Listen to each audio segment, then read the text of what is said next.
Bonjour et bienvenue sur Mon Financier. Nous sommes le lundi 13 janvier. Bon, alors bien sûr, c'est un journal économique, on devrait vous parler d'autre chose, mais quand même, demain, on va parler du plan de croissance de François Hollande et malheureusement, on va plus s'intéresser à sa vie privée qu'autre chose. On est en plein vaudeville. Alors moi, j'ai pas de commentaire là-dessus, sauf que c'est quand même complètement aberrant. On a l'impression de se retrouver dans une vieille pièce au théâtre ce soir avec les portes qui claquent, ciel mon président, ciel mon mari.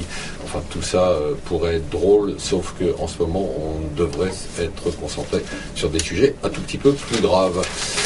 La Chine, c'est incroyable, hein, le match qui se joue entre la Chine et les États-Unis. La Chine n'a pas voulu attendre la fin de l'année pour se proclamer numéro 1 du commerce mondial. Alors peut-être que vous ne comprenez pas de quoi il s'agit, parce que bon, jusqu'à présent, il était clair que la Chine était numéro 1 des exportateurs mondiaux. Ben voilà qu'elle est aussi numéro 1 des importateurs mondiaux et donc numéro 1 de tous les échanges mondiaux. C'est la première fois qu'elle dépasse les États-Unis. Les États-Unis, franchement, j'ai eu beau lire tous les chiffres et les explications, je ne comprends rien aux chiffres de l'emploi qui sont sortis vendredi. On attendait des chiffres très forts. Alors d'un côté, le taux de chômage est passé de 7 à 6,7%, c'est quand même une super nouvelle. De l'autre côté, la création d'emplois était 3 fois moins importante que prévu.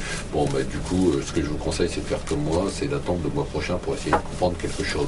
Le Figaro, bien sûr, flingue la France et de François Hollande et dit que la France est à la traîne de tous les autres pays européens, ce qui n'est pas faux, surtout quand on voit les constructeurs automobiles, quand on parle de Peugeot qui est en pleine déroute et qu'on regarde les chiffres des constructeurs automobiles allemands en 2013, c'est un dossier des Échos, c'est juste complètement affolant.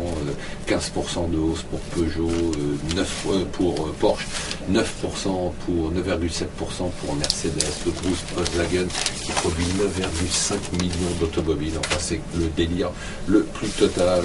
Pour le Wall Street Journal en une, le problème c'est que les investisseurs américains en ce début d'année ne savent pas quoi faire. La bourse est quand même très haute aux États-Unis. Alors ils se disent, est-ce qu'on vend maintenant et on prend nos profits? Parce que finalement on a quand même de beaux profits, mais au risque de ne pas voir la prochaine vague de hausse, ou est-ce qu'on ne bouge pas au risque de se prendre une bulle qui explose, à suivre donc de très près.